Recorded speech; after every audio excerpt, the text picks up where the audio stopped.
on, especially. Let's get this thing going the best way possible. Let's talk about this Cowboys team. Yeah. All Nation.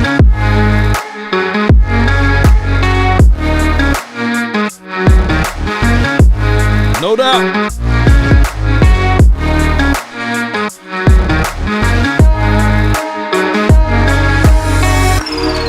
We on that Wishlist pod, comparable talks. Y'all know how this thing rock. Y'all know how we roll. Hope you had a productive day today. I hope you guys are enjoying yourselves.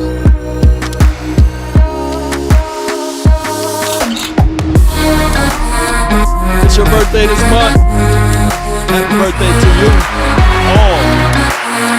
Come on.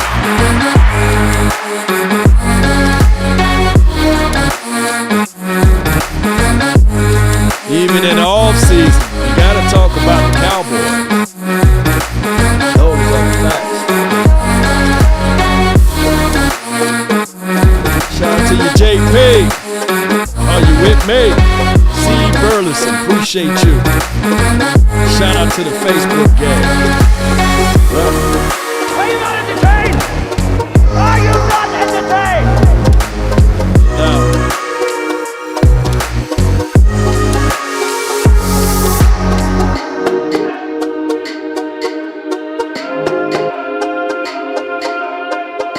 Gotta know when to hold up, know when to fold up. Come on.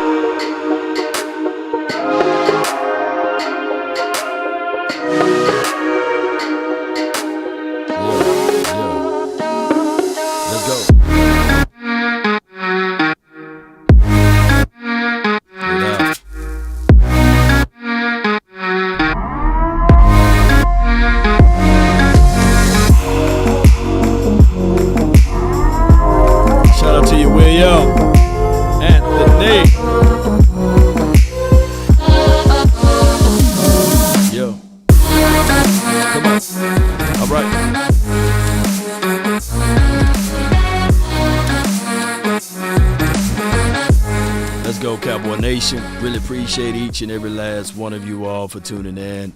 The name is Law Nation. Law Nation Sports. This is what we do, baby. This is what we do. We talk Cowboys football. Win, lose, or draw. Off season, on season.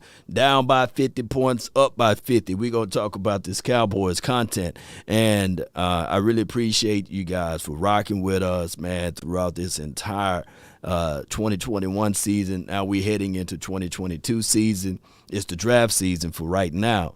And before the draft season, there's always the free agency, right? And teams can elevate themselves purely just off of the free agent. You know, I did episodes before saying that you must dance in the free agency. You must dance in the free agency. You must dance in the free agency. I'm going to say it one more time for the people in the back. You must dance in the free agency. There's no way around it. There's no hiding. You got to get into it. And Cowboy Nation, as we look at this defense win championships. Defense give the ball back to your offense. And the shadow that's looming over this team is can the offense turn it around and get it over the corner there. And that's been the song for us for many of years. Not just for last season, the season before that, the season before that. We would say to ourselves, man, we never have two things that match. We don't. Offense rolling, defense terrible. Defense rolling, offense terrible. Offense and defense rolling. All of a sudden, the special team say, "Hey, let me show you how Cowboys lay eggs." You know, so it's just been like that for us. You know, we can look at the ownership, we can look at the coaching staff, we can look everywhere, or we can just say to ourselves, God, why me? Why? Ah! Look, with Cincinnati, it's been 31 years. And it seems like they figured it out, right? Look at the L.A. Rams going against the odds, wheeling and dealing, rumbling and shaking. They didn't stop it. You know, they just said, okay, we're going to get reloaded. And they shoot it down every time. And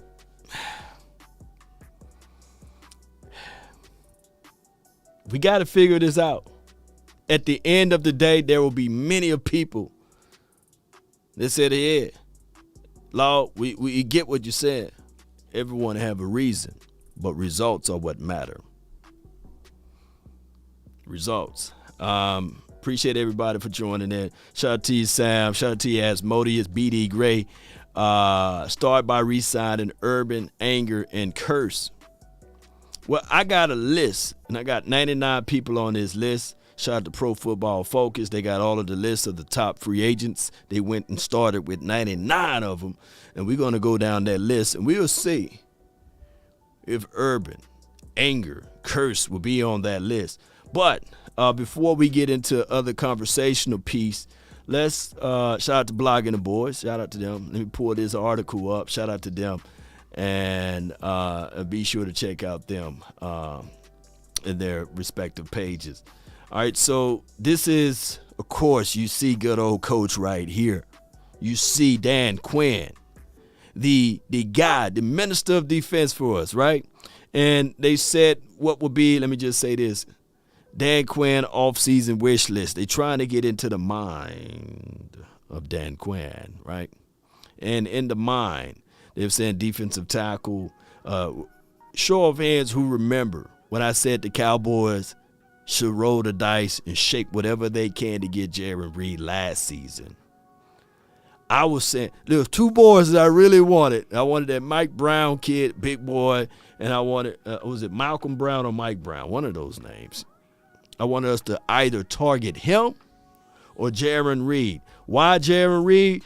Man, because when he was with the Seattle Land, he gave us fits. Whoa, he gave us fits. And he gave us a few fits this year, too. Him and Chris Jones inside. Oh, my goodness. All right, so he's a free agent. Should the Cowboys reach out and grab Jaron Reed? I would tell you, I would literally try to do a backward flips in here if we do, right? And what this do is you can look into the draft two ways, Cowboy Nation. The draft to fill in the void for the future, right? And your free agency can be the bridge for the now, for the guys that you go pick up in the draft. Let me know if that make any sense to you guys. Of going out there, getting somebody that's for the now so you don't have to wait and develop.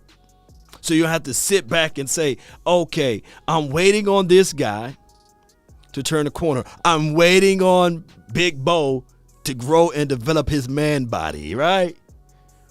Remember, I touched on this earlier. Cowboy Nation. Like the stock market, there's only pretty much two strategies. Go long, go short. Three options. Buy, sell, or stay put. In the past, the Cowboys normally stay put. They don't really move or shake in the first week of the free agency, right? Is Reed a day one free agent? He may be, because I'm looking at it whereas teams, good teams, if you look at the final teams that's left playing in a few weeks, the interior is straight. Big boys that can push things back, make it uncomfortable for the quarterback to step inside. Now, I did do film assessment on my guy, Jordan Davis. Big boy, 340 pounds. He was 360, got down to 340 pounds, 6'6" guy. That you when you look at his overall skill, bench pressing 405 ain't easy to do, Cowboy Nation. And he's not a 3-down guy. And I appreciate you guys for watching that film. Let me know of the next person you guys would like for me to do film study on. And sticking to defense, and then I like to maneuver over to offense on the latter part of the draft. Appreciate everybody. We need to draft a corner. This is from Tony S. The Cowboys. We drafted Nashawn Wright. We drafted Easy, who can play cornerback, but wasn't selected to play cornerback. He got switched over to free safety. I like his tape better at cornerback, by the way. And we drafted Kelvin Joseph. We didn't get a good, healthy sample size of none of those guys this year in the regular season. So it's a big old unknown. At this point, I think that the cornerback drafting situation, they should stay away from. You still got Jordan Lewis. You still got Anthony Brown. What I would do, Cowboy Nation, hear me out. As far as a cornerback, go get a veteran. Go get somebody that's already been here before, right? And see if you could insert them into this mix. The younger you are in DB realm or DB land, the more penalties and more mistakes you get, unfortunately. Now, I did hear Patrick Peterson said he would like to play for the Cowboys, and I think Mike Fisher broke that report 3 or 4 months ago. But I'm not saying you go out there and grab Patrick Peterson.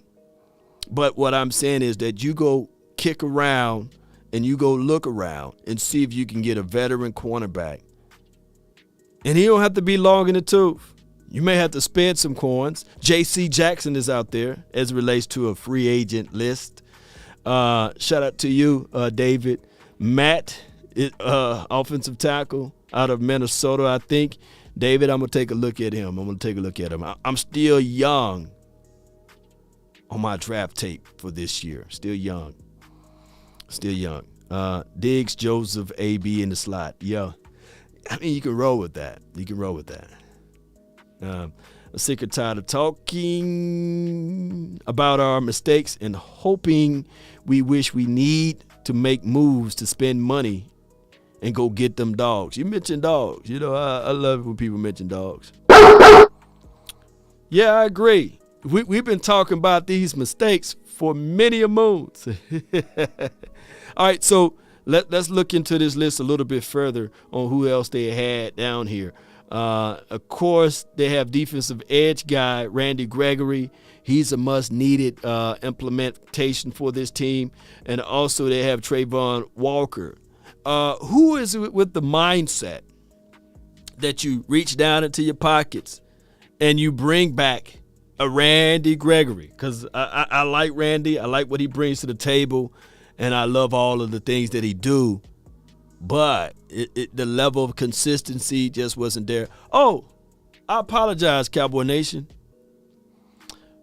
Silly me. I'm going all into details of everything, and I forgot to give kudos to a certain player. Hold on, let me bring it up, and this mean a lot to him, by the way. Let me see if I can pull up his imagery right here. Just bear with me.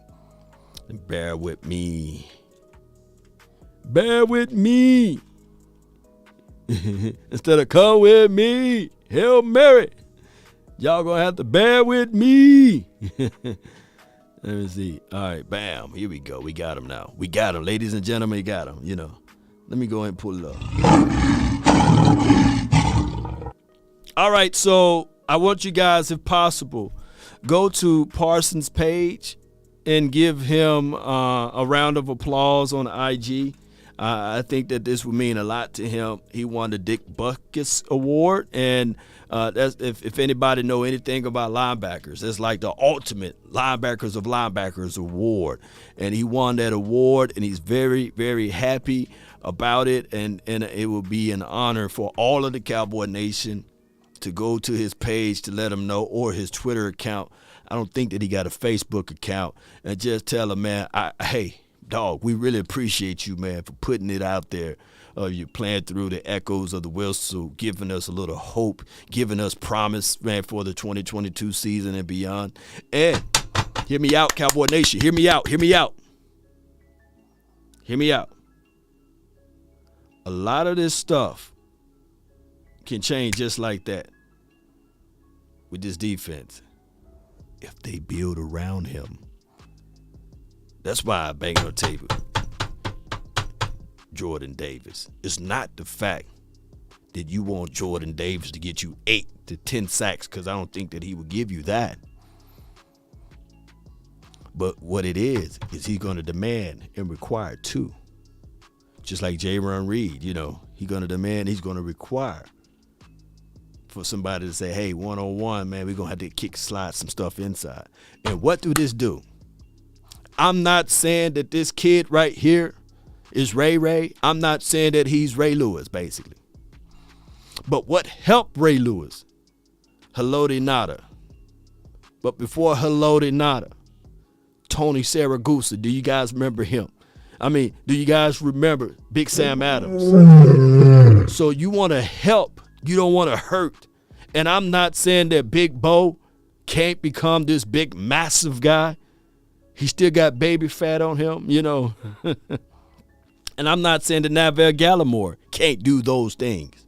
But, dog it, we need a level of consistency from the interior to help Parsons fly freely. And not just Parsons, Cowboy Nation. With the help of this on the defensive side of the coin, guess what? This will also help the safety play. This will also help the mentality, for crying out loud. I mean, come on. All right. I must have clicked too far. Let me get back over here. Yeah. This is other picture. Yeah. He holding the award up with his Hawaiian shirt on and purple shoes. Yeah, and this is his manager, his boy. Good guy right there. Cool guys. All right. So Sam Adams and Saragusa helped Ray. Yeah, they did, Christian. I mean, helped him, especially for the first few years. Helped Ed Reed, too. Boy, those big boys and, what's this? What is it? Madison, the DB. McAllister. Y'all remember those boys? Front. They didn't have a dynamic quarterback, by the way. Game is won and lost in the trenches, right? I saw Jobo. Tape, and the other guy, the other Michigan. Damn, his name is at the tip of my tongue. That's right beside him. Is it Hutchinson? Oh my God! And that's Michigan. Those Michigan boys were. Hey, those Michigan boys up front was pretty good, man. These last 2 years, those boys are pretty good. And is it Thibodeau from Oregon? Oh my God! Pickle Rick. This guy right here. Oh my gosh, Hutchinson. Yeah, Hutchinson's nice too.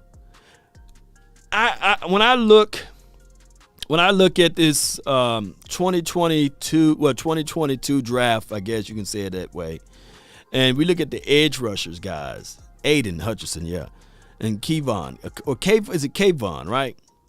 Kiwan. Oh my God. How do you guys look at it? I don't think that we will probably have a chance or an opportunity with the 24th pick, because those edges once one go, they're going to go rolling off the board. But who do you got? Do you got who you got? Do you got Aiden or do you got Kayvon? Who you guys like more? I want to know your thoughts. What's up, Perez? Appreciate you. It will make a difference if we go all defense and O-line. Only reason why I say that you might can skip the first round and still scoop in the second round to get an O-lineman is because look what Creed Humphreys did. Creed was pretty good this season, and I believe the KC got him in his second. And it could be a situation like that. If we can't go get Jordan Davis, We got to go get Travis Jones from UConn. Okay. Yeah. What's up, everybody? Yeah. I'm going to look up Travis Jones tape. This is what I like to do. I like, and I'm just being transparent with you guys. I like to go highlight watch, right? I go highlight watch. And this is just me. This is my assessment. I go highlight watch. I go do my independent research as it relates to study-wise of how many sacks they got, right? And then I look up all of their drafting report. After I look up their drafting report, I like to say, okay, I see what they said. But then I like to go pull up the tape. And then I like to trust but verify. Because I'm needled down to just me, right? So that's what I do. I go highlight watch. Don't crucify me for highlight watching. Some of y'all do the same thing. Don't lie to kick it. That's one thing I'm gonna tell y'all. Nobody's perfect in this draft room. Highlight watch. Then from the highlight watch, I go do my own assessment, my own study, as relates to pulling up the small things that they do right from whatever scouting report it is, and then I go through my list of 22. I got a whole catalog of all 22 film, and I go line by line, and I go up the tape, and I go see what they did. And most of the times, the clip notes would say this was their good game, this was their worst game. Now, is this the best way to do it? No. The best way to do it is probably go burn your eyes and go watch the 22 before you go highlight watch, right? You watch it and see what you can see first. And then read what somebody else interpret. And then you go highlight watch, right? But that's for somebody who's dedicated only to drafting. And there's over 200 guys that's on the list. And it's just too long to do that. I wish I had the time and the resources to do that. But I'm just being transparent with you guys. Look, Law can't do that. It just wasn't me. But the critical need for this team is core needs. Core. On both sides of the coin. We need offensive linemen, right? There's no way around it. All of the other stuff is ancillary. What is that, Law? Things that you really don't need, that you think is just wants versus needs. But we really need offensive linemen. We really need the core to be intact. Oh, excuse me, a wide receiver right now, that's good.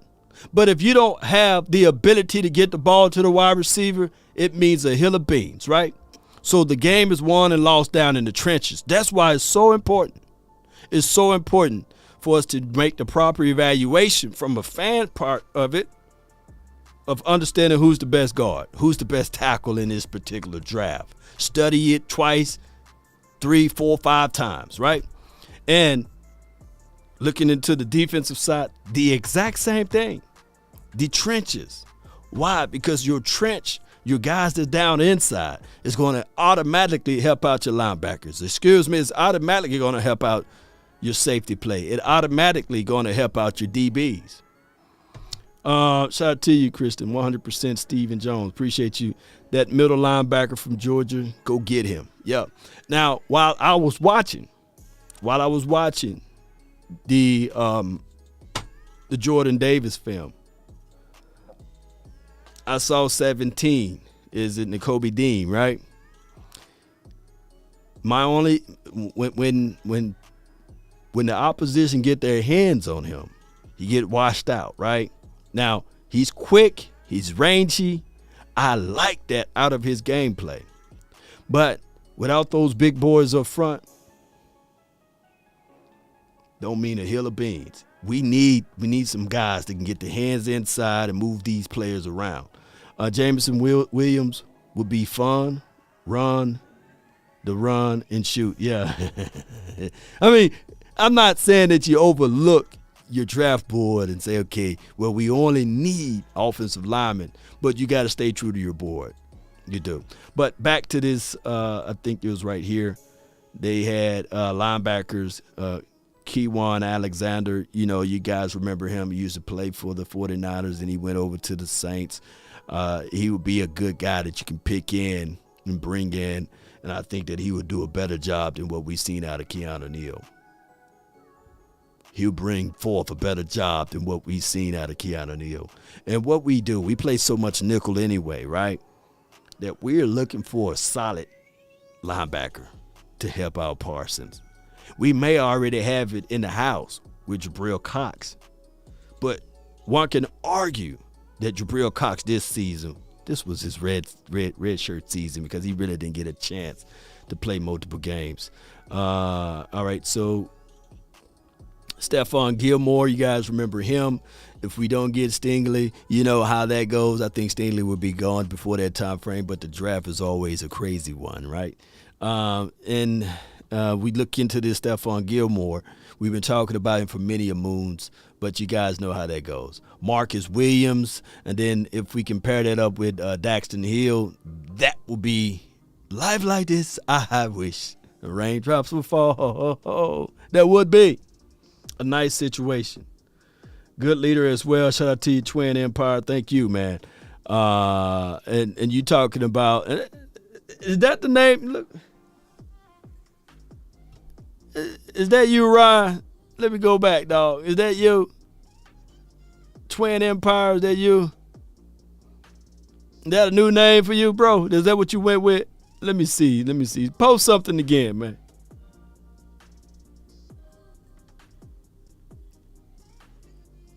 Yeah, man, you know. Yo, brother. Oh, so that's your new name. T.E. in the house. Twin Empire. Appreciate you, man.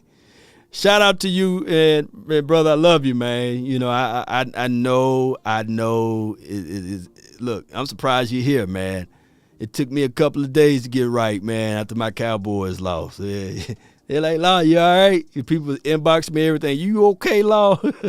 You remember, it's crazy. But I feel you, man. Appreciate the Twin Empire, man. Let me know if you want to go live this week, man, and we'll figure out a time. Maybe we'll do a Thursday or something like that. I fit. Now, Twin Empire, you already know. Back in the days, we would turn off. Look, literally, when the Cowboys, like, especially after that Tony Romo fumble in 2006, y'all know with the slick ball. I was watching that game.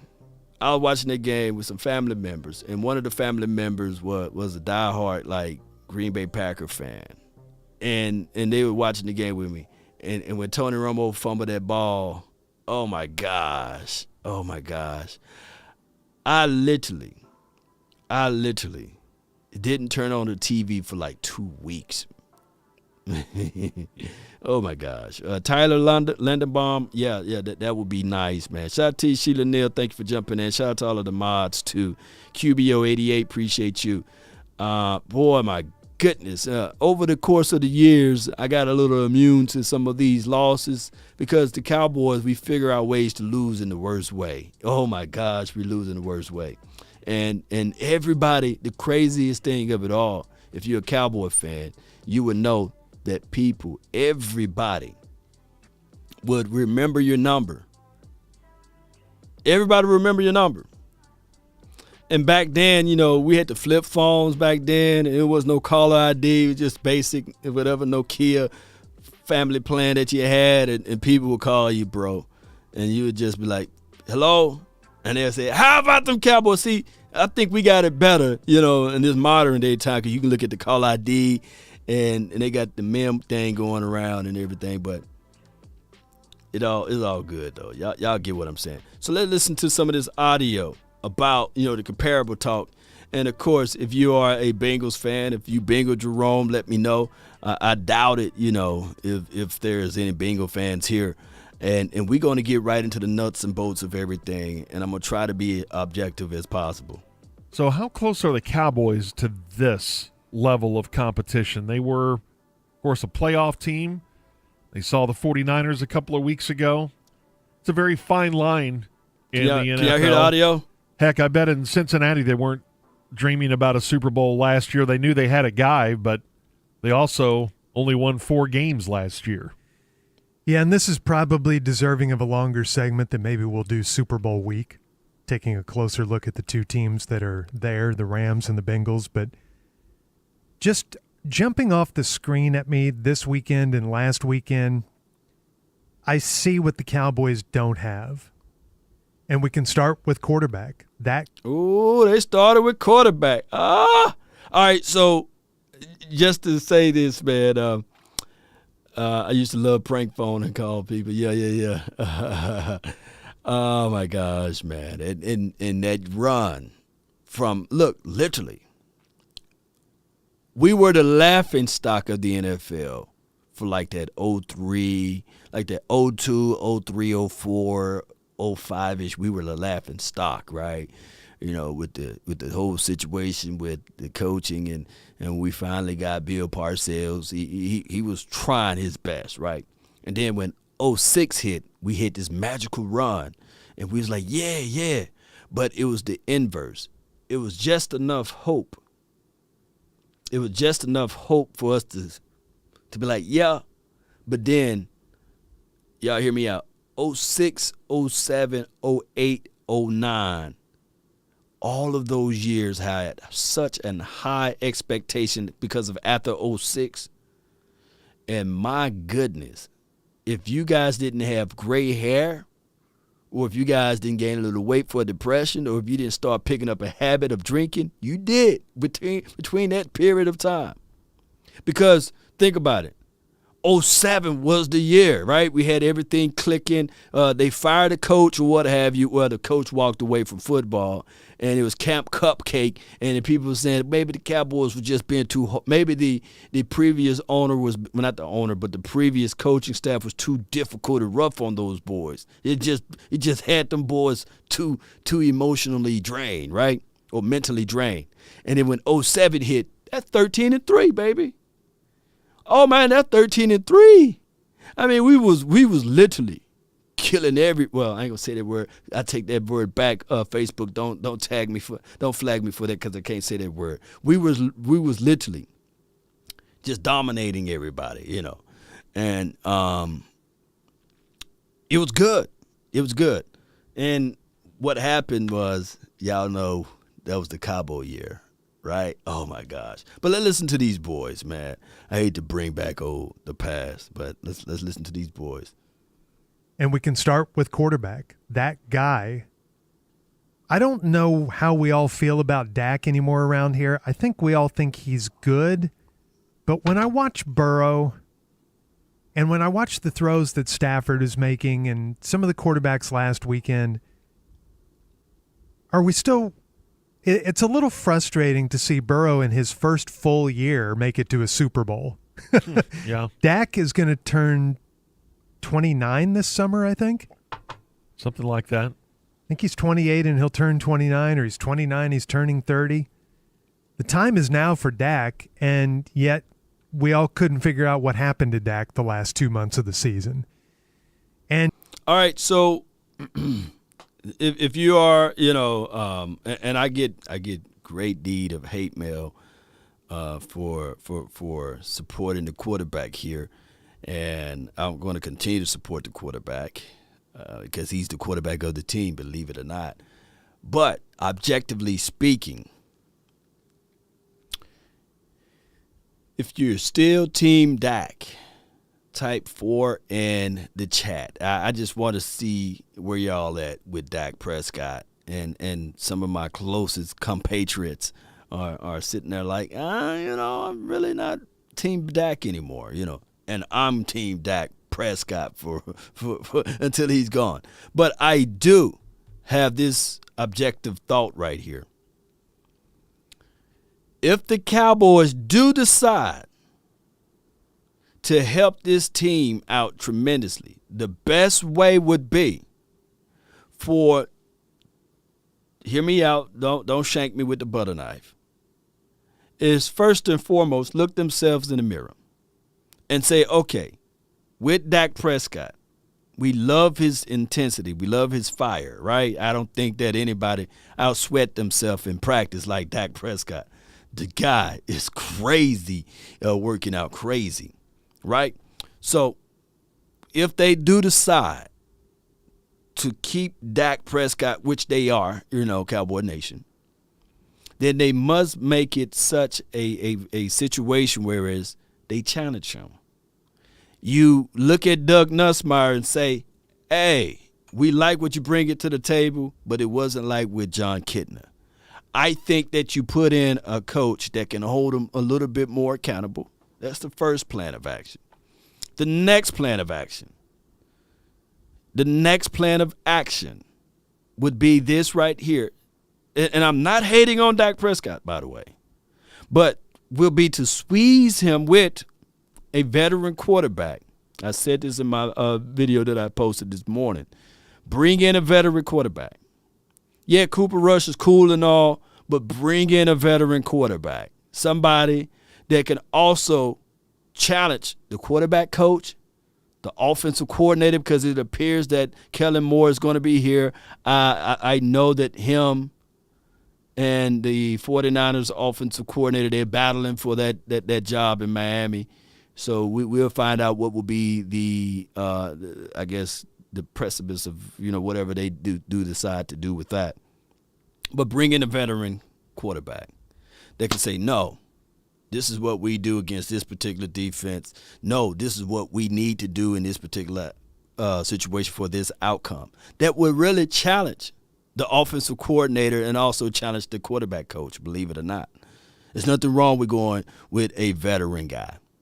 And my last stance would be this.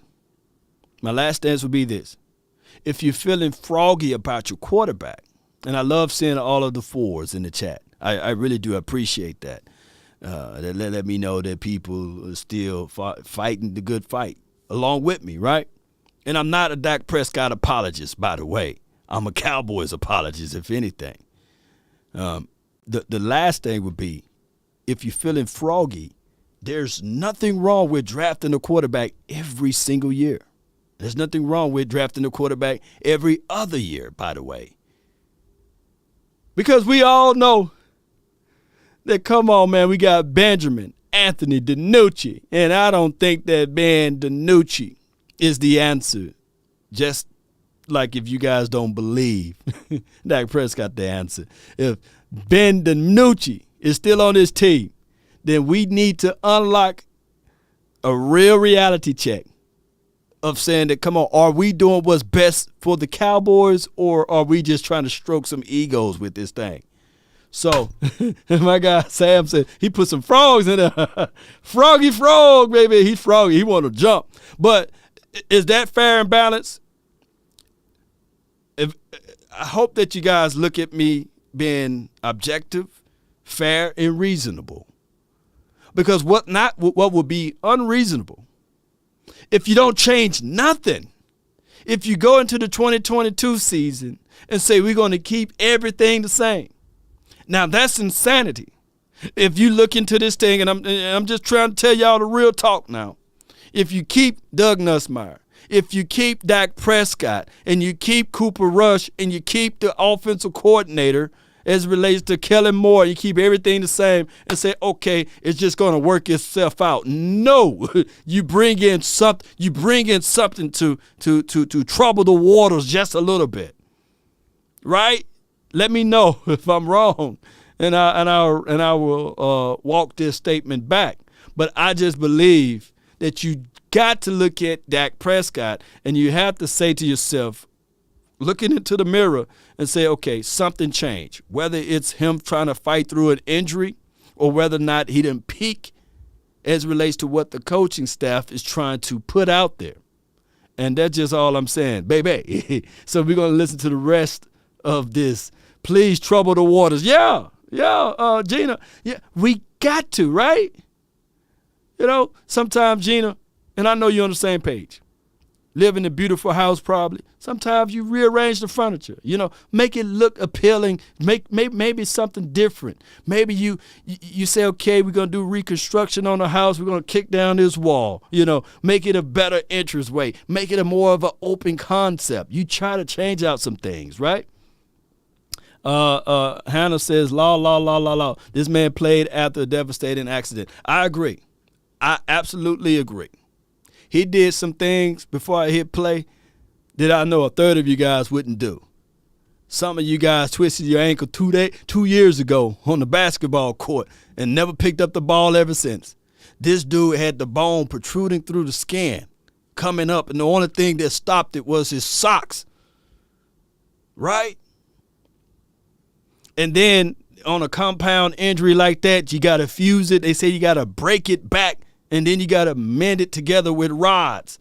And then after the rods are holding everything stabilized, you got to go back in and break the skin to pull the rods out and re-surgery and repair that part of it. You know? or whatever. The rods may be still in it, whatever it is. I mean, a lot of you guys, I know some people right now that got a paper cut, won't even wash dishes for 2 years. I got a paper cut. I ain't washing no more dishes. Go wash them dishes. No, I had a paper cut in 94. I ain't washing no more dishes, right? So we got to put that into the consideration. I bumped into one of my guys. I think his name was Charles, man, day before yesterday at Home Depot. He said, "Law, man, I really appreciate all what you do, man, for Cowboy Nation." I said, "Man, I really appreciate you." And we was talking about the same conversation. Man, my brother, he was saying, like, man, that injury, don't you know, after you have a poor calf muscle, the next thing that your doctor do, come talk to you and say, "Hey, there's a 30% chance that if you strain your calf muscle, or 40, give or take, that Achilles is next." Now, we can look at it two ways. Oh, man, he should have just sat out for the remainder of the year, right? Or he could have continued to play, you know. And I've read people comments and said, "Hey, Law, that's bull sugar, Law, because some of the games he performed good, right? It was just the level of competition. He disappeared against good teams." Well, when you look at everything, some other things change after the Patriots game, and there was a front five, right? Some other things change after the Patriots game, whether it be game planning or anything else. But I would tell you guys this, man. We'll find out everything for the 2022 season. And he did the right thing, in my opinion, of saying, you know what, with this Pro Bowl situation, nah, dog, y'all can go ahead and play that. I'll watch it on HD. I'll watch it at the house. Me and his boo thing, they'll go watch it at the house on one of his 90-inch TVs or something. We'll just chill and watch it in rehab. Ice that thing up, baby. Wrong on the QB. If his was ranked in the bottom of the league, then yes, fix the offensive line and running game. Look, I'm going to give you one of these. Yep. Floyd, you're right. Fix some things around it, baby. Yeah, I agree. So let's listen to more of these guys, man. And let's go. Been to Dak the last 2 months of the season. And you've got these young quarterbacks like Josh Allen and Joe Burrow and Patrick Mahomes, who already has a Super Bowl. And all these guys are ahead of schedule now. And so I'm wondering, is Dak that kind of a quarterback? The jury is still out. Matt Stafford's made it to a Super Bowl now. He had a long wait, but he was with a bad organization. Maybe you could say the same thing about Dak, that until he gets to a good organization, that he's not going to get to a Super Bowl. I think that's a legitimate conversation. Yeah, and it always falls on the quarterback, so that will hang over Dak until he produces in the playoffs and let alone gets them to a Super Bowl. Right. But I think he's capable of doing some of the things that I saw Stafford doing yesterday. I certainly think he could do what Mahomes did in the second half. Right. Now, could he beat Joe Burrow? I don't know. I think Joe Burrow is on track to be a better quarterback than Dak will be. We'll see how it plays out. I still feel okay about Dak The one thing that jumped off the screen to me is something we've talked about. It's really hard to define. And I think the Cowboys showed it a couple times in the first half of the season. It's just that toughness. That's on my list too. All right, so they talked about toughness. My guy, Pickle Rick, says, aren't we a bad organization as well? And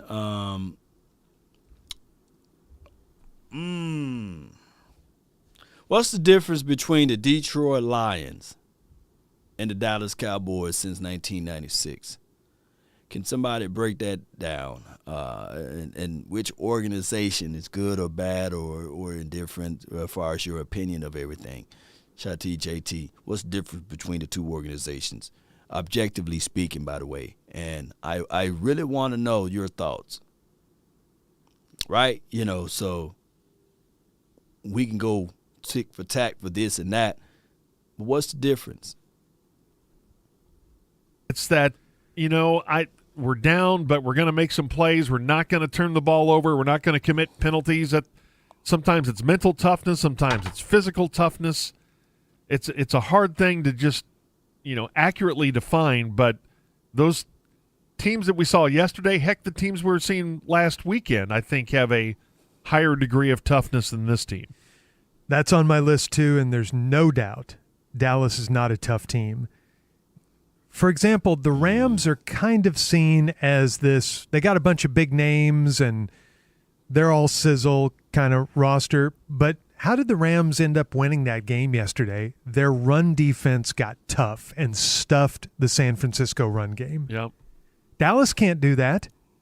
They couldn't do it a couple of weeks ago. Dallas doesn't have that kind of run defense. They don't have that kind of toughness. Why are And I like to say bull sugar on that because, and my brother Twin Empire, if he's still in the building, we held the 49ers to averaging in the second half 2.8 yards per rush. So our defense clamped in, and we kind of shut them down a little bit as relates to that. The only time they scored was because of untimely interception by our quarterback on their side of the field, which gave them a short area of field, and then that's when they did that play with Deebo Samuel. And come on, he didn't have to earn that one, driving down the field for 80 yards. And we do see, if you play the field game with Garoppolo, then he will give you back the ball. Now, we did give up some chunk plays with my guy, Trayvon Diggs. He did give up a 34-yard pass, I believe, against Brandon Ayuk. Just terrible on that one series. But that happened way before the fourth quarter. It did. I just still think, they still won, though.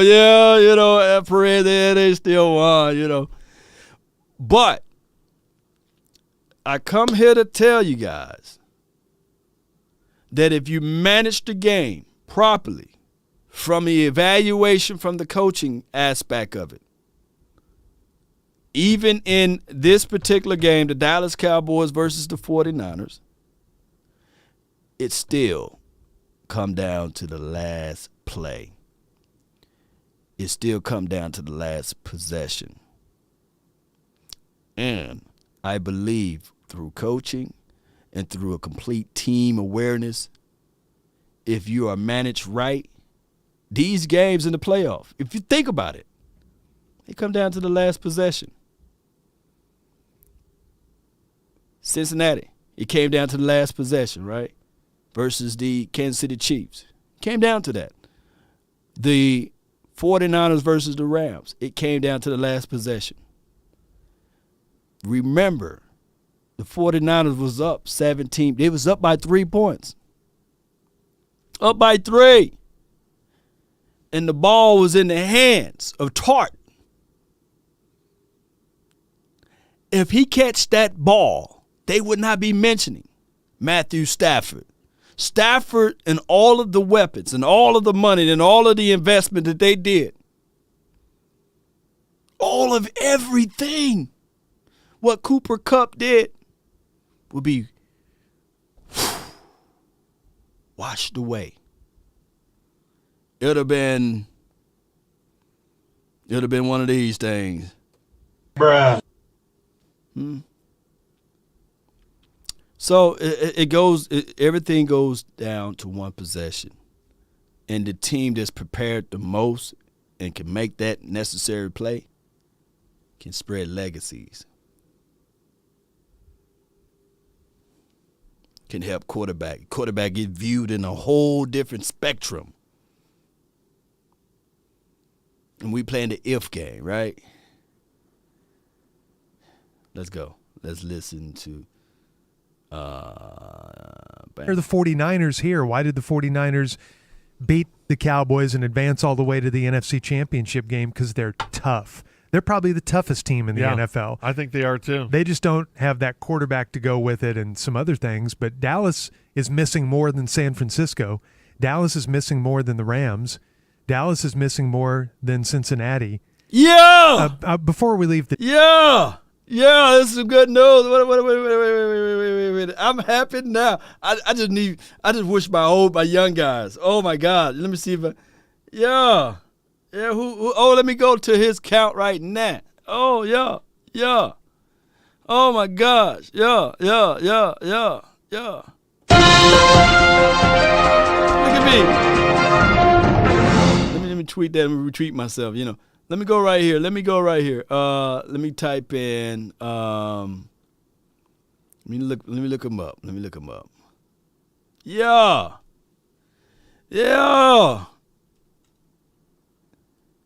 Yo, that's good news to me. Cowboys Zach Martin, left tackle Tyron Smith, both have opted not to attend the Pro Bowl.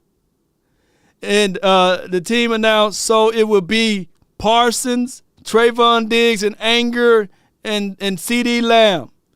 Oh, my goodness. Oh, I just wish the Cowboys, if I know that these young guys, man, they want this moment. But I'm going to do this again.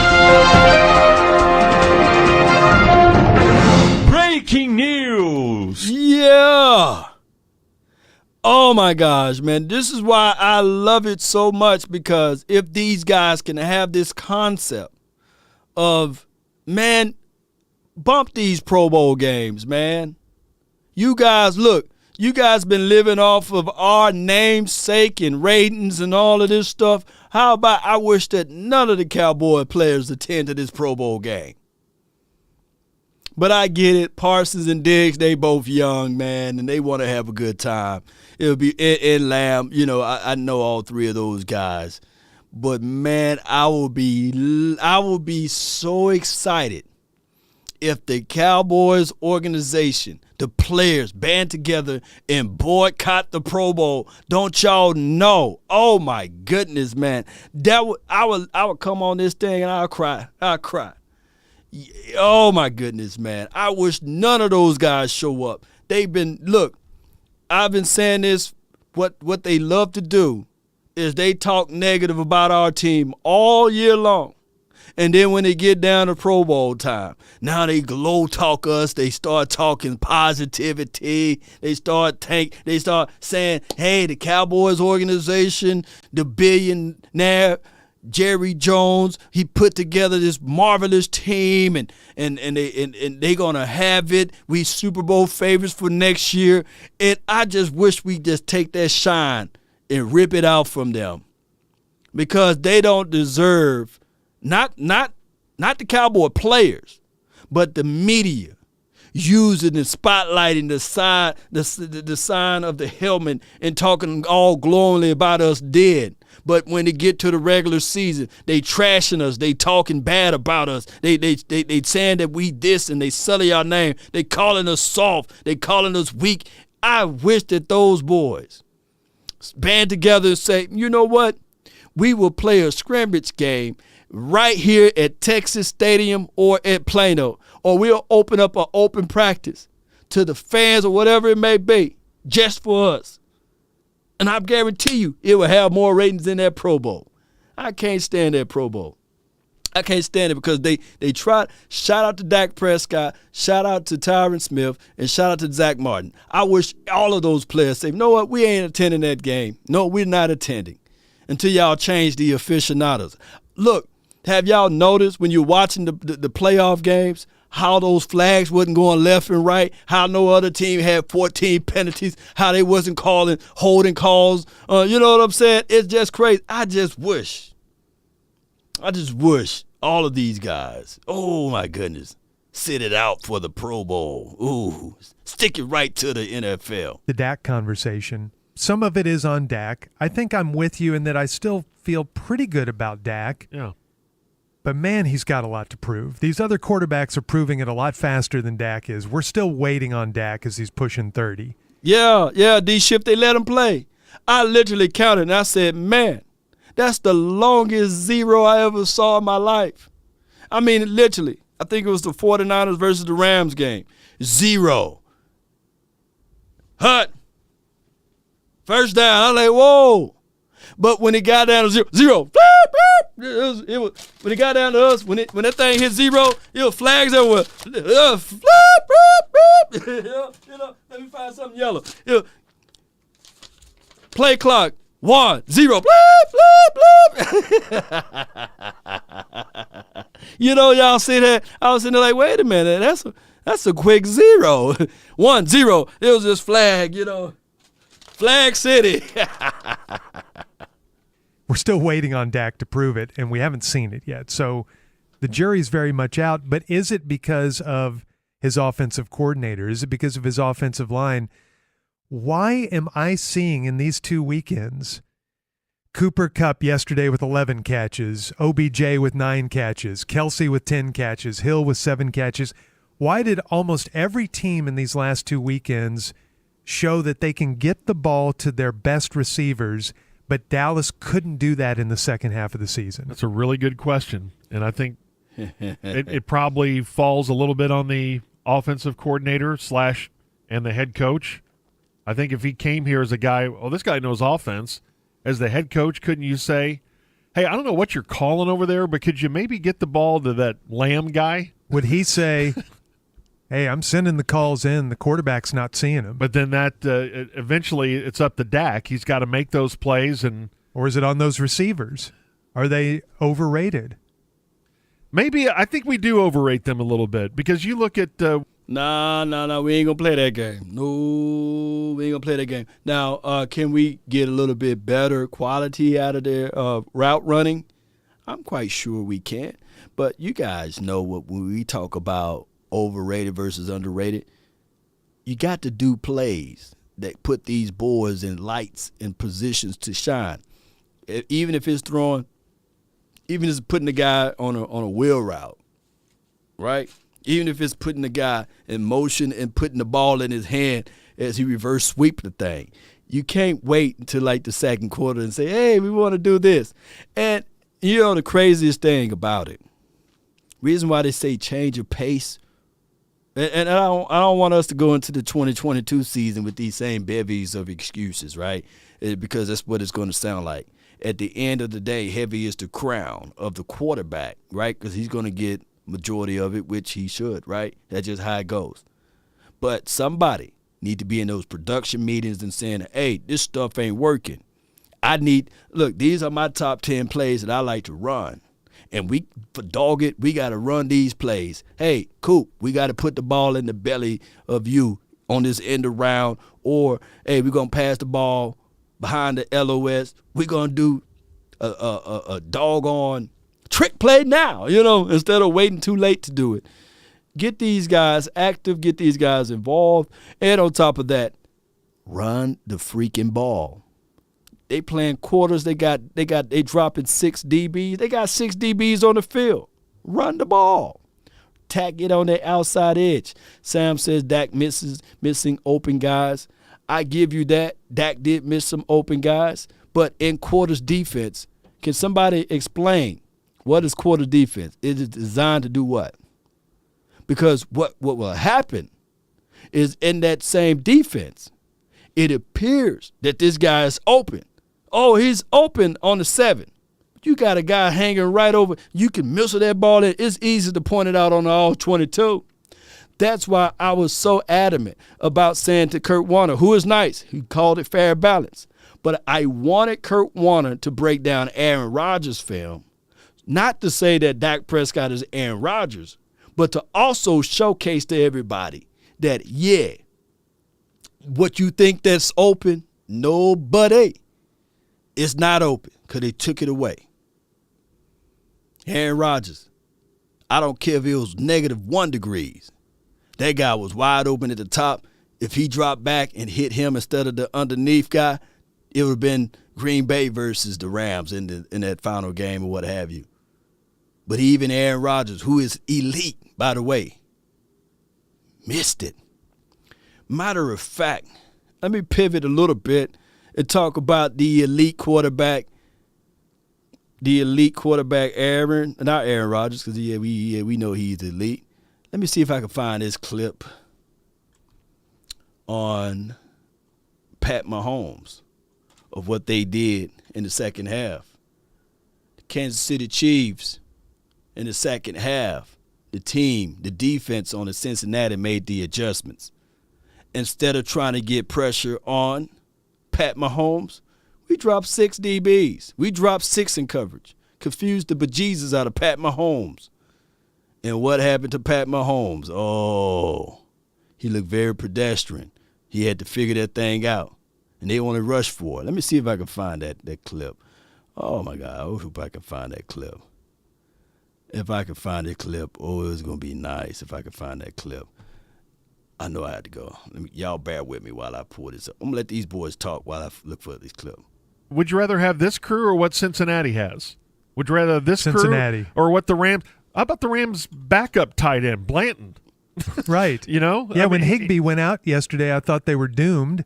Yeah. But they've got Cup and OBJ and Blanton, and, yeah, they just keep on clicking. And Dallas, ancillaries. They can't get the ball to their playmakers for some reason.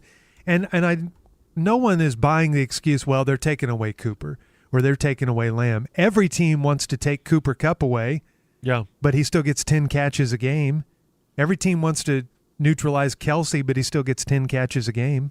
At San Francisco, I think I'd take their receiving crew over the Cowboys' receivers. Hey, as long as Debo comes with it, yes. It's Debo and Kittle, Ayuk, yes. You know, Lamb came into the pros with this reputation as being incredible in run after catch, unstoppable.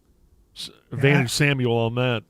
Yes, advantage Samuel, and I know Samuel's bigger, thicker, tougher, but they don't really seem to try to get Lamb involved the way San Francisco gets Debo involved. No. I'd take Kupp over him, too, as far as yards yes. after catch. He's so shifty, and that's one thing I think we do fall into.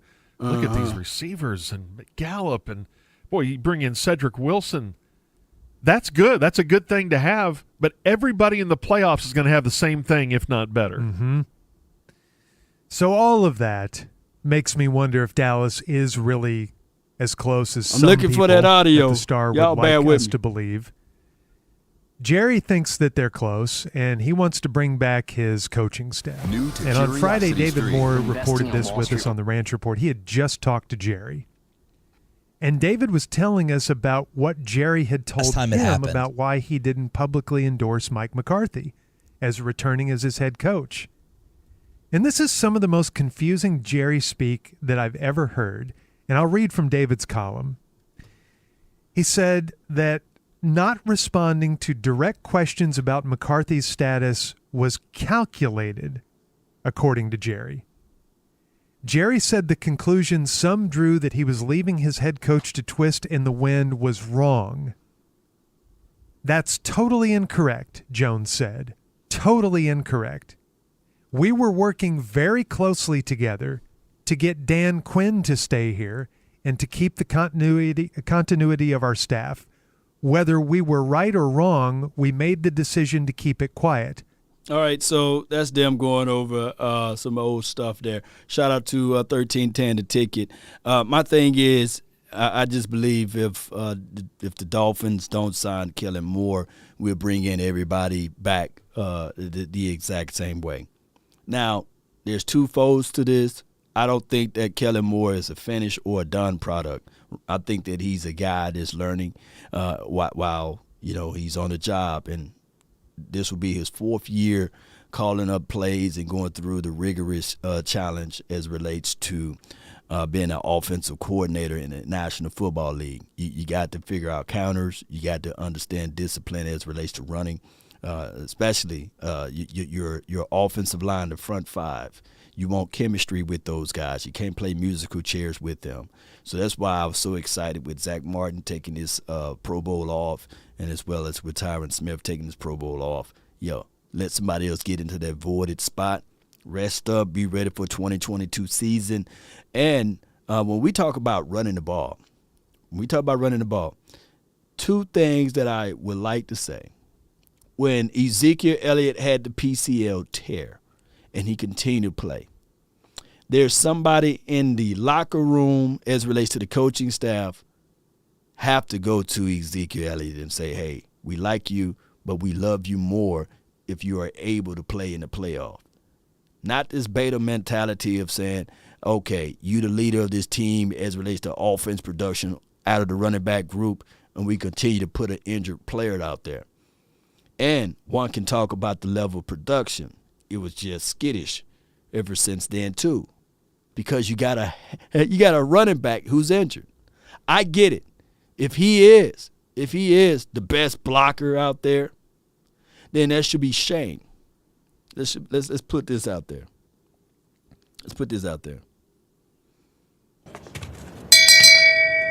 Shame. Shame. Shame. Shame on the coaching staff, meaning that you can't elevate anybody else to block. You're going to put an injured player out there to solely block. And I look at Tony Pollard's blocking ability. It wasn't to be damned. He can get in the way. So shame on the coaching staff. I would prefer a coaching staff with big cojones to say, okay, all right, I feel what you're saying, but we're going to have to put you on the shelf to heal up properly, and we can roll out with the Tony Pollard, Corey Clement run. We keep you ready for the playoffs, But neither here nor there. Kellen Moore's still young. And this is one of the problems that we have. I believe a couple of episodes ago, my guy Skywalker, he was talking about one of the callers called in, and they said, hey, Kellen Moore and Dak Prescott got to get on the same page. And he said, no, they already on the same page. That's the problem. Somebody got to hold each other and say, hey, this fluff stuff that's going on, we can't have it. We can't have it. This play design is for Coop. I need for this ball to get out to Coop in 3 seconds. 1, 2, 3. Coop. This play design is for such and such. I need this game ball to go to this guy. These guys got to be that type of interaction. And I don't know. It could be. I could be 1,000% off on that. Kellen Moore could be in Dak Prescott's stuff like, mother sucker, I told you, And I really doubt it if he is, But it could be. Mother, you know what I'm saying? Back and forth with each other. Said, hey, you called the wrong play. It was XY Yankee, not XY Zulu. And you went to Yankee, blah, blah, blah. They could be having that interaction. They flat out could be in the meeting rooms, moving furniture around, sweat coming off of the forehead of Dak Prescott. The hat turned to the back now on Kellen Moore, and they going back and forth with it, talking about, hey, you're not calling the offense the way I'm telling you, and you're not running the plays that I want you to run. Let me know if you guys believe in it, if that's what's going on. I really doubt it. I really doubt it.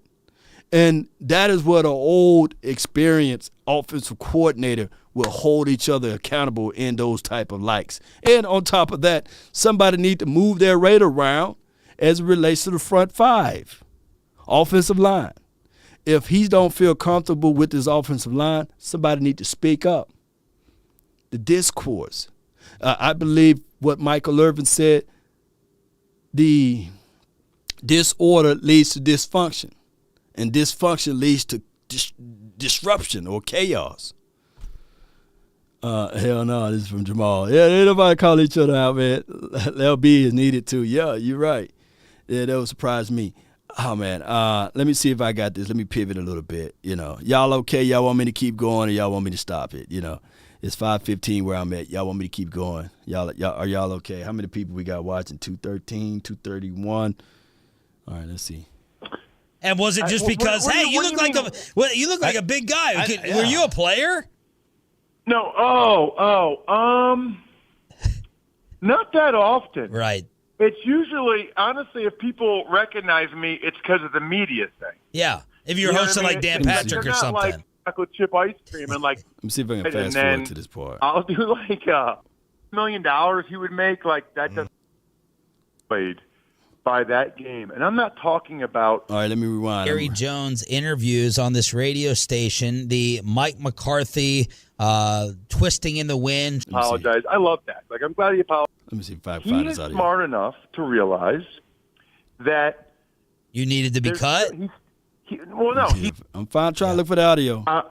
Andy Reid Here we go. called for a coach. It's going to be a lot. I mean, especially if it's this year. What is there a game management issue with these coaches? Listen in the league? up. Like there was Listen up, Cowboy abysmal Nation. this week. Yes. McVay was terrible. Andy Reid was not good. It's bad. I mean, Shanahan. McVay ran out of challenges and timeouts with like 10 minutes left. Yeah. Andy Reid called a timeout and then challenged a play. Like, you throw Andy, you're getting the timeout by throwing the challenge flag. And then I was on the sideline for that game. Well, Mahomes begged him for one more play. So Andy said, okay, but if you're going to give him one more play, you got to either know that your quarterback knows the deal or you got to tell him the deal. Like, hey, Mahomes, throw the ball into the end zone within the first 2 seconds or throw it away. Mahomes clearly didn't know that. Now, I put more blame on Mahomes. He's got to have better football IQ than And he that. thought they had an extra timeout. Unbelievable. And I can tell you, I interviewed I was right there with Zach Taylor 5 seconds after that stop. That changed the whole game. Like that invigorated the Bengals. Zach Taylor was like yelling at me and Evan Washburn from CBS. He's like, "This is the same score we had last time we played these guys. That stop is what we need. This is what he was hype." Meanwhile, I heard Andy Reid was like, "That was not what's supposed to happen right there." Andy Reid was not happy. So yeah, and then here's my psychoanalysis. I'm like somewhat convinced that Mahomes realized how bad he messed up at the end of the first half and that he had kind of he had damaged the trust that Andy Reid had in him, and that's why Mahomes played so terribly in the second half. That's my 30,000-foot psychologist view, is that Mahomes couldn't get out of his head how bad the mistake was that he made at the end of the first half. No doubt, man. I can't find the other clip, but I definitely don't want to pull up all of the clips, man. But I can tell you, man, this is a psychological warfare when you're playing that quarterback role, regardless. And I think that the Kansas City Chiefs wet the bed on that one. But shout out to the Cincinnati. That's old news now. They're in the Super Bowl. Cincinnati and the Rams, they both are in the Super Bowl. But that goes to show you that even some good coaches can blow up a game, and especially as it relates to relying on certain things to happen, and it don't go the way that they want it to happen. All right, so in this list right here, this was, and I'm pivoting, this was the list of the top 100 free agent guys that's out here. Number 99 is Joe Hayden. Shout out to Joe Hayden. Number 98 is it Kaiser White, and that's from the Chargers. And let's see. Let me see if I can find anybody that's notable. Matter of fact, let's start from the top. Number one free agent on this list is bound to be Devontae Adams. He's the number one free agent on this list. Of course, do we need a wide receiver? I can argue and say we definitely don't. And we get Devontae Adams, I can only imagine. 3 targets in the first quarter, or 3 targets in the entire game. That would be crazy, right? All right, so the second top free agent out there is a tackle, Armstead from the New Orleans Saints. Now, if we're pivoting and if we're trying to get Sean Payton in the future, I'm quite sure you can figure out a way, right? But we don't have enough money, man. $96 million 5-year extension from him. Oh, my gosh. That's a lot of money. But that's a tackle out there. All right, so let's move all the way down. Chris Godwin, he's a free agent out there. Like I said, with wide receivers, we really don't need that. Chandler Jones, he's the edge rusher. If you're going to depart away from Randy Gregory and you insert Chandler Jones on the opposite side of D-Law, I mean, depending on what kind of money Chandler want too. So he's 32 years of age. That's a long tooth. But we seen Von Miller, that was a long tooth, is making plays right now in the Super Bowl. And I think Chandler Jones got a lot more left in the tank, by the way. And I'm just going down. Von Miller, he will be another free agent again because they signed him on a 1-year deal. I'm quite sure his mindset, if he can ride off to the sunset by winning a Super Bowl, that will be everything for him. But we will find out now in the future what will be the good graces for Von Miller, especially after this Super Bowl. All right, and his weakness, of course, is his age, too, by the way. And then we going down, J.C. Jackson. He's number 6 on this list, free agent guy. Oh, my goodness. I think he's looking for that big one, right? One can argue that the Patriots need to figure out a way. But the Patriots are known for getting guys and just moving off from them, right? So I don't think that, J.C. Jackson will be in the good place for us because I don't think that we'll pull the trigger. But we've been talking about improving this team, and that would be a start right there. You got Mike Williams. Appreciate Mike Williams from the Chargers. I don't think that we need another wide receiver, but he's a big boy, and we already know what he brings to the table. Marcus Williams, safety. I think somebody earlier was saying, Cowboy Nation, if they go out and get Marcus Williams, it will be remarkable. Marcus Williams, you re-sign J-Ron Kearse. I mean,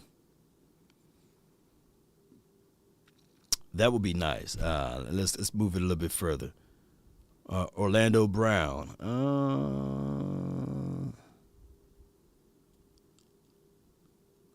Orlando Brown, Jr., I don't know, scheme is everything. Allen Robinson, that's the situation. That would be picky if you decide to cut one of our guys, but that's not going to happen.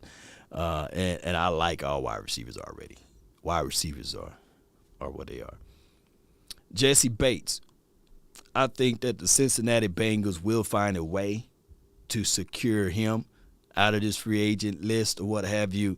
And this is much to do about nothing. I think that he will stay on that particular team, especially what they were able to do. But show of hands in the chat, who would like to have Jesse Bates on this team?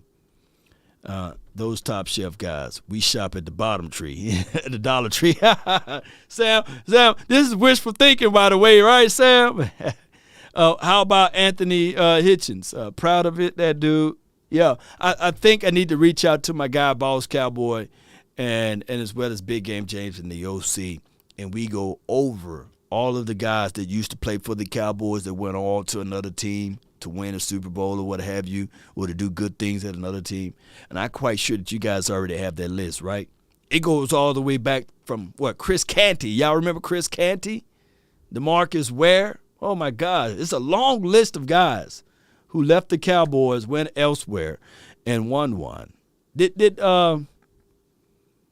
Martellus Bennett won one? Let me know. Y'all let me know. Did Martellus Bennett won one? We need to get into these conversations of guys who left the Cowboys and went elsewhere and won one. Ryan Jensen, shout out to him. He's a Tampa Bay Buccaneers. They're your center. Snap accuracy, that's his weakness. But, Ryan Jensen, his strength, finish and maintain blocking. Blocking in space, that's him. I think that he'll be a vast improvement over Tyler Biadasz And then you don't have to spend your first-round draft pick on the center. You see how this thing goes? You get you. Look, I think that the 49ers, that's what they did. They said, hey, we had center issues, or the 49ers had center issues, and they went and got Alex Mack, I believe. That's how that went. Jadeveon Clowney, I think that Jadeveon Clowney is good to be wherever other team did he go to. I don't think that the Cowboys roll the dice with Jadeveon Clowney, right?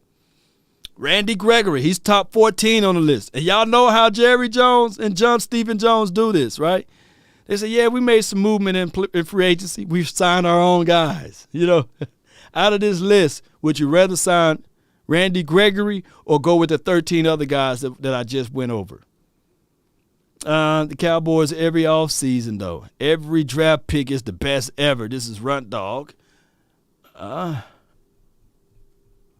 we've been brutal. We've been brutal with the Cowboys. You know, Bennett won the Super Bowl with New England. Oh, my goodness. See? They leave us and they go win the Super Bowl. It just seems like Cheeto Woozier next. I feel you, Sugar Daddy. Oh, my goodness, man. Facts can't have it both ways.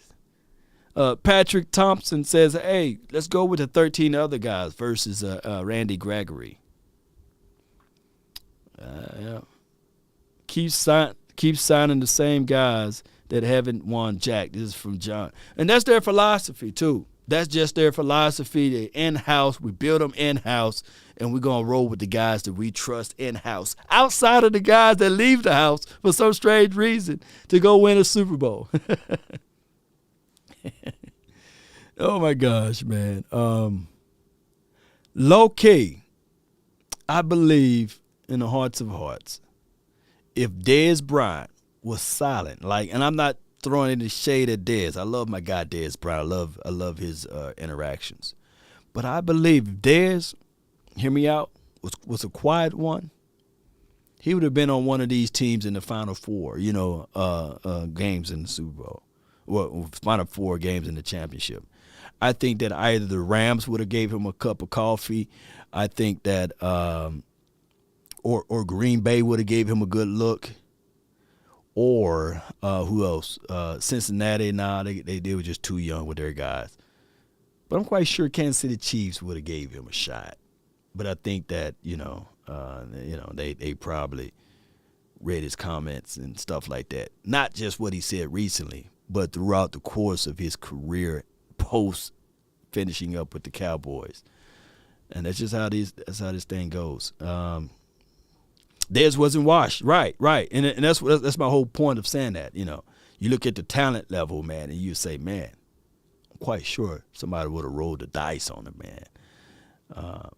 But outside of that, man, most times, when guys leave, and we thought we was going to see that a little bit this year with Cole Beasley, right? Josh Allen and those boys, man, throwing the ball around there, QBO 88, I bet Travis Frederick want to come back, Law.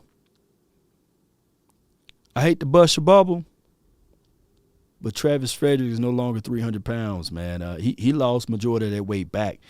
I think I saw Travis Frederick, I think he's around 220 or 2. He looked like he's like he might be 240, 250. He lost a lot of weight, man. And that's even after. Remember, he had the Gillian thing, and then he came back, and he just said he just didn't feel right, and then he retired. He lost all of that weight back again. Kind of remind me of like when Jeff Saturday lost all of that weight. Y'all remember Jeff Saturday was a big boy. Then you look at him now, you see Jeff Saturday talk, you like, man, ain't no way he ever played offensive lineman. Right? You got a sharp chin now, and I think that he is and he's okay. I don't think that he got any medical situation that's going on that we know of. But I don't think Travis Frederick is going to play this game again. And I think he and I could be misspeaking on this. I don't think he even live in Dallas anymore. And people fail to realize you play this game and you condition yourself to be a certain size, right? some of those boys eat to be big, but naturally they may be husky and big boys, but they naturally not 310 or 315. They naturally could have been like 270, 260-ish, Yeah. Let's go with this list again. Y'all okay? It's 5:31. All right, let's roll down a little bit. Number 15, Gilmore. Anybody want to revisit Gilmore because they only signed him for a 1-year deal. So anybody interested in Gilmore, are you happy with Anthony Brown and our guy, Kelvin Joseph? All right, so let's go down. Carlton Davis. I keep on thinking of Carlton Banks every time I say this man's name. Carlton Davis, he's on the free agent market. And when they say weakness, too many penalties, leave him alone. He like to hold. All right, Matthews. Anybody want to do the Matthews sweepstake? He's number 17 on this list. It's right around our area, right? 17. Nah, we still too soon, right? Unless he's our own guy. Anybody want Matthew? Let me give you some of this guy. Let me see. There we go. Anybody want Matthews? All right. Akeem Hicks. I would like Akeem. I would love Akeem Hicks on this team. Big boy down inside, man. Oh my gosh. Pass power. Incredible pop in his hands. I'm talking about strong hands. Blowing up downhill runners. Hey, I think that a lot of people, when they looked at that tape of Brent Urban, and I was saying, yeah, Brent Urban is good against the run, but you got to equate of who he was playing against, aside of him. And it was this guy right here, Akeem Hicks. And when I was looking at most of those things, they was trying to double team Akeem and leaving Brent Urban with those long arm 6'6", 6'7" guy. Free, one-on-one. And that's what made him look good against the run. Akeem, man, if the Cowboys go get him, then you wouldn't have to really, draft capital up front with the 24th pick of a Jordan Davis. I'm just saying, I'm just putting that out there, Cowboy Nation. Let's scroll down a little bit further. All right. Brandon Sheriff, guard. Nah. Darius Williams, nah, I don't like his skill set. But although he's, pass on Mike Gesky. Edge guy Emmanuel Agba. Yeah. If he's looking for that big money, I don't know about that. Let me go down a little bit further. Dalton Schultz, he's number 20. He's number 23. They said his weakness is deep routes. We all know that. He's short and intermediate route guy. He gets shaky at the top of his routes when it's beyond 15 yards, just to be fair with you guys. He gets shaky. That's what Schultz is. Dalton Schultz is a little bit better off of short and intermediate routes, but Jarwin is better in deep routes, right? But he is the 23rd guy. If the Cowboys look at this list and they say, okay, we re-signed Dalton Schultz, he was 23rd on this list, and we re-signed Randy Gregory, who was like 13 or 14 on this list, they can come out this thing and saying, hey, we re-signed our guys. We think that our guys were top 25 respectfully in most people's list as it relates to free agent categories. We did a good job in free agency. Would you guys like to hear their storyline again? And they say only weakness is one good year of production. I think that's bullsugar. I think that Schultz had 2 good years of good production, right? Let's go. Let's see what y'all saying. Wyoming. Okay, I'm going to look him up. Let's see. Schultz can go too slow in and out of his blocking is weak. I can live with that a little bit, with that assessment of Schultz. I think Schultz flourished well in 12 personnel. All right. All right, Cowboy Nation. And then Casey Haywood, I wanted him last season, and it appears that he's the 25th guy for this season as a free agency. He was pretty good. His age and limited schematically, but he's still good in zone. Although they said instinct in zone. Yeah, see, they said instinct in zone is his plus. I like Casey Haywood, He did good, especially when we played against him. When he played against Dallas Cowboys, he did pretty good. Let's go Thomason. Okay. Any guard from the 49ers, I'll bring him in for a cup of coffee, right? All right, let me keep going. Let me go right here. Michael Gallup, he's 28 on his list. What you do with that? Let's see. Let me go down. Antonio Brown. I don't think anybody's going to try to bust that bubble, right? Calais Campbell, you talking about a long tooth? It's too long for me, All right, so let me go down a little further. Hassan Reddick. I would dance with that devil right there. Yeah, he's undersized, but if you think about Hassan and Parsons matching that together, yeah, I'll dance with that devil. Dwayne Brown, he too old, man. That's a long tooth, man. You trip over that tooth. Harold Landry, yeah, he's one-dimensional, but if the price is right, yeah, bring Harold over, baby. Bring him over. Eric Fisher, let's keep moving. Rob Gronkowski, he's a system tight end. His system worked when you got Tom Brady. I don't think we got Tom Brady over here. Oh, my God. But Rob Gronkowski, man, I can't believe they got Dalton Schultz over Rob Gronkowski, but I'm quite sure it's because of the age factor, right? Durability and age, yeah. All right, Odell Beckham, he's free on the market. What y'all do, right? And let me see who else named a notable name.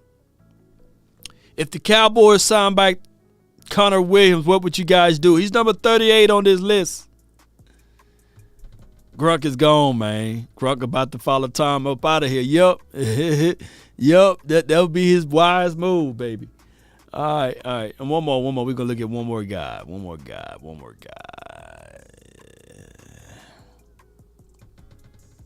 Jameson Winston, baby.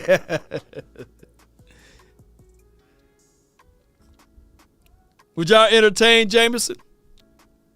I mean, he's coming off an ACL tear.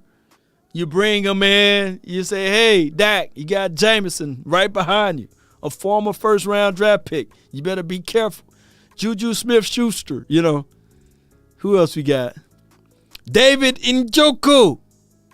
Yeah. Marcus May, man. Yeah. Oh, my gosh. Yeah. He missed a lot of tackles, but it's a down year for him. And Steven Nelson, don't want that Philadelphia guy. Let me see who else. Bryce Callahan. Dante Jackson. I'll probably dance with that. All right. Let me see. I love Jameson. This is from Brandon. Appreciate you. Yes to Njoku, Apparently Dak doesn't. Pickle Rick. Appreciate you. TikTok Juju. Man, Cowboys will get some views off of that dude. Dude be dancing, He be dancing everywhere, man. You get you'll sell some jerseys, man. All right, man. Appreciate everybody. Bryce Butler. Oh my God. Bryce Butler was a 4-3 guy, by the way.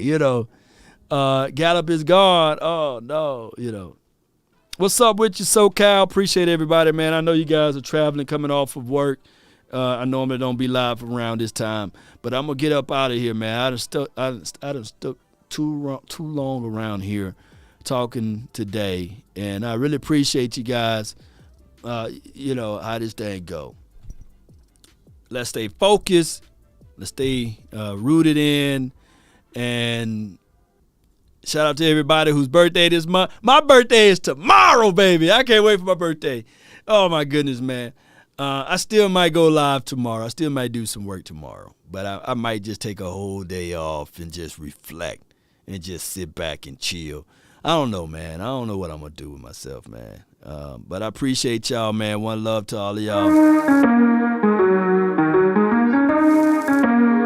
One love to everybody. Appreciate y'all, man. Before I leave, if you watch this episode all the way to this point and you have not smashed the like button and you didn't share this content, man, and you're still mad about the Cowboys losing and everything, I'm just going to say this right here, man. Come on, man.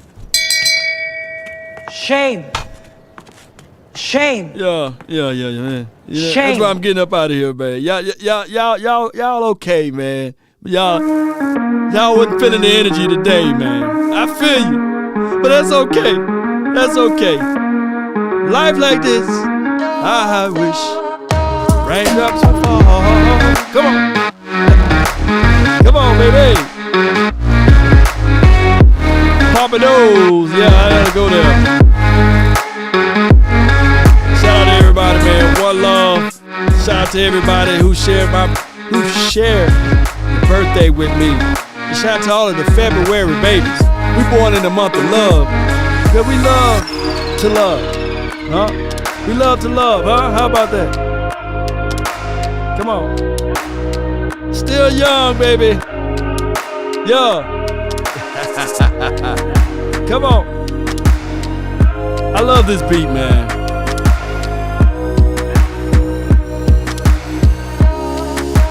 Let's go. Yeah. They say ain't no party like a cowboy party. What about a Law Nation party, huh? Ain't no party like mine. Oh my goodness. We're gonna have a good time. Shout out to everybody who supported this station without hesitation nor deviations of the matter. Salute to all of the real ones. I really appreciate you. We'll be live a little later on. I think the final word is tonight, right? Let's go, Cowboy Nation. Shout out to Keith Floyd. Appreciate you, Cave. Let's go. 5, 4, 3, 2.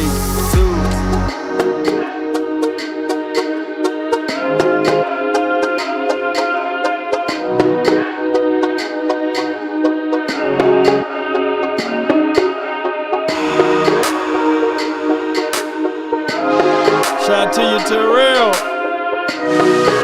Pickle. Rick. Yeah. Sally Lawyer. Shout out to you. Shout out to all of the people that delivered the stars. Byron Reed. Appreciate you. Yeah. Let's go. Get out of here. Baby.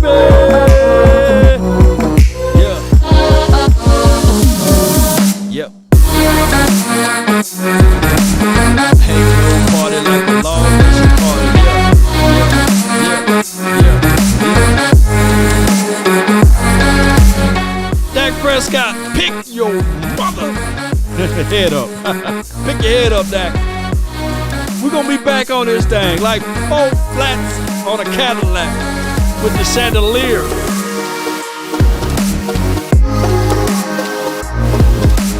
Come on.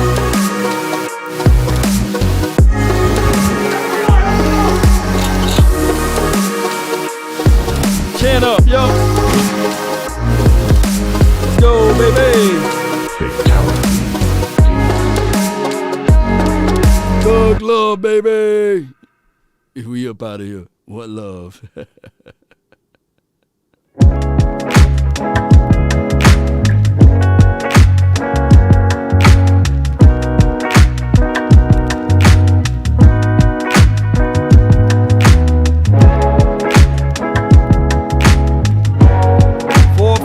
On a Cadillac, baby, we back like that. You know, we gonna hold it down like 4 flats on a Cadillac. Yeah, y'all know how to get it. We up out. God bless. Oh, put those blue hearts in the chat, man, if you're a Cowboy real one.